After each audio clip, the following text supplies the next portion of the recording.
আজকের ভিডিওতে আমরা শপিফাইতে কাস্টম ডোমেইন কি সেই বিষয় নিয়ে আলোচনা করব। সো আমরা যদি আগের মতোই আমাদের এই সেটিং প্যানেলে যাই, তাহলে আমরা কাস্টম ডোমেইনের অপশন পাবো।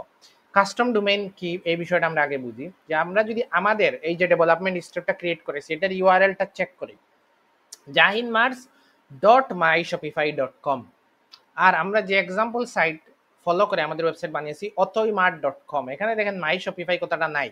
এবং প্রফেশনাল ডোমেইনগুলো এইরকম হয়, এখানে .com ডোমেইন থাকে, অর্থাৎ ব্র্যান্ডিং এর .com ডোমেইন থাকে, অথইমার্ট.com, ঠিক আছে, রকমারি.com আপনার স্টোরের নাম অনুযায়ী। মাই শপিফাইটা শপিফাই আমাদের এই ডোমেইনটা ফ্রিতে দিছে, এইটা আমরা ইউজ করতেছি। কিন্তু যখন আমরা একটা প্রফেশনাল স্টোর লঞ্চ করব, তখন তো আমরা এটা ইউজ করলে হবে না, এটা আনপ্রফেশনাল দেখাবে।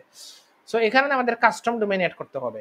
সো সেটিংয়ে আসলে আপনি এখানে ডোমেইন থেকে কাস্টম ডোমেইনটা অ্যাড করতে পারবেন, এবং এই ডোমেইনটা আপনি চাইলে সরাসরি শপিফাই থেকে বাই করতে পারবেন। এবং আমি আমার এক্সপিরিয়েন্সে গত 4 বছরে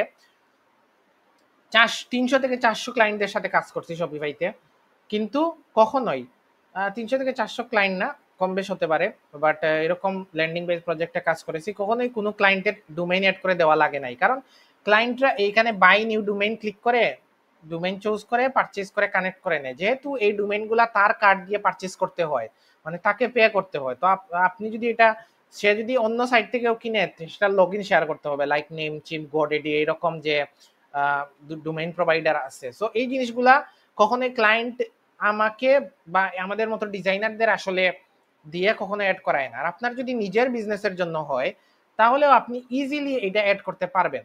সো কিভাবে দেখেন, আপনি আগেই বলেছি আমরা যে কোনো প্রবলেমে পড়লে আমরা ওই প্রবলেমটা সলভ করব। মনে করেন আপনি নেমচিপ হচ্ছে ওয়ার্ল্ডের একটা সব থেকে পপুলার ডোমেইন প্রোভাইডার, হোস্টিং ও তারা দেয়, কিন্তু ডোমেইন হোস্টিং দুইটার জন্যই পপুলার। ওই নেমচিপ থেকে মনে করেন আপনি একটা ডোমেইন কিনলেন এবং ওই ডোমেইনটা আপনি শপিফাইতে অ্যাড করতে চাচ্ছেন। সো আপনি লিখবেন connect connect name name cheap domain to Shopify, এটা হচ্ছে আপনার কিওয়ার্ড। সো কিওয়ার্ড দেওয়ার সাথে সাথে কি হচ্ছে, একটা ইউটিউব ভিডিও চলে আসতেছে, আপনি ওই ইউটিউব ভিডিও দেখে দেখে ফলো করে করে আপনার ডোমেইনটা কানেক্ট করে ফেলবেন। আপনারটা গড দিতে থাকলে ওইটা দেখে দেখে কানেক্ট করে ফেলবেন, যেখানেই থাকুক। প্রসেসটা একটু এদিক সেদিক ভিন্ন হতে পারে, কিন্তু ওইটা ফলো করলেই আপনি আপনার কাস্টম ডোমেইন আপনার স্টোরে অ্যাড করে ফেলতে পারবেন, খুব একটা সমস্যা হবে না। এমনকি আমরা যদি চাই, আমাদের এই যে মাই শপিফাই, এটা যদি আমার কোনো কারণে পছন্দ না হয়, একটা হাবিজাবি নাম্বার আপনি দিয়ে দিচ্ছেন, ওইটাও চেঞ্জ করা যায় এখানে এসে। ওই যে change to a new my Shopify domain, এটা যেহেতু ফ্রি, ওইটাতে অন্য কিছু দিয়ে দেওয়া যায়। চাই আমি এখন জাহিন মার্চ থেকে অন্য কিছু করে ফেলতে পারবো, ঠিক আছে। আপনি চাইলে এটাকে পরবর্তীতে কি করতে পারেন, চেঞ্জ করতে পারেন।